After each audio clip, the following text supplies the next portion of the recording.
At the mouth of the East Mountains, split by I-40, sits Carnuel. Back in the 1800s, the Spanish community was formed. Homeowners began installing septic tanks in the 1940s, and Becky Gutierrez's ancestors were among those. The more people that came into the community, the more houses they built and the more contaminated the water started to get. Over time, the tanks cracked or eroded and the waste leaked out.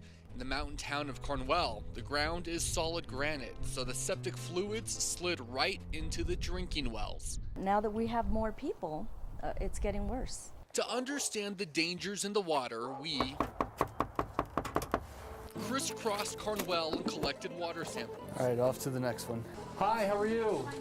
Good. Hey, my name's Chris Ramirez. I'm with KOB TV, and I was hoping I could test your water.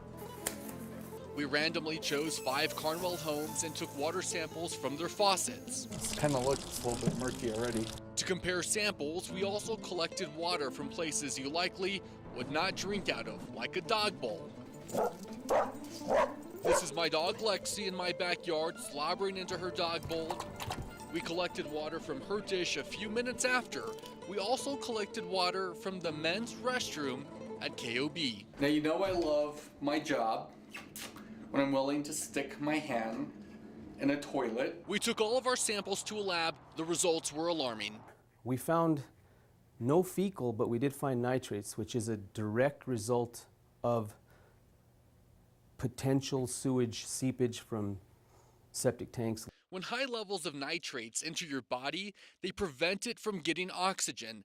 In babies or the elderly, it can cause death. Federal guidelines state the maximum allowable nitrate level is 10 milligrams per liter.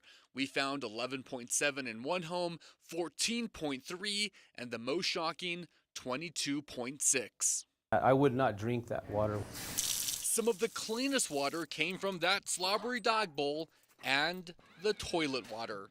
Are you saying that it would actually be safer for me to drink the water out of the toilet than to drink the water in one of these wells in Carnuel? You know, if those were your only two choices, yes. When the water was tested in the past, they also discovered uranium, which can cause cancer, arsenic, which is poisonous, and fecal matter, which is gross. Are you bathing in this? Yes. Are you washing your clothes in this? And we're also washing our dishes on our cups that we drink water out of, everything. You know, we're having to use the water because we don't have a choice. Some progress has been made, but it's minimal when you look at the big picture. Of the nearly 900 homes accessing tainted wells, about 50 have been hooked up to the city's water system. And even though Carnuel is only half a mile from Albuquerque city limits, it would take $25 million to hook every home up. The terrain complicates the engineering, and the politics complicate the funding. Since 2009, we've been working with the USDA to try to get funding for this project area in Phase 3, and it's just being roadblock after roadblock. A decade ago, residents in Carnuel formed the Carnuel Mutual Domestic, a group fighting for clean drinking water. In 2005, the United States Department of Agriculture gave the group $1.3 million to hook up 100 homes to Albuquerque's clean water system, but the USDA took their money back. Because the funding was obligated in 2005, they felt that enough time had elapsed so that the funding was no longer valid. The Water Authority began helping the group in 2009, but in the federal government's eyes, the help complicated matters. The Water Authority is a multi-million-dollar enterprise, and the Carnuel Mutual Domestic is only a handful of people. The USDA will help the little guy, but once the big guy gets involved, all bets are off. Becky Dumond is part of the Mutual Domestic. None of us have political science as our background. None of us are accomplished lawyers. Is absolutely daunting. Because of the piles of paperwork and the group's lack of resources, they relied on the Water Authority to help them. And it gets more complicated. If another agency helps the project, Carnuel becomes ineligible for USDA funds, making it impossible for the $25 million to be collected. It is so frustrating and so emotionally exhausting. 4 on your side took these concerns to the USDA. I think, first of all, we can understand their frustration. Terry Bruner says laws set by Congress left the USDA with no choice but to yank the Carnuel funding.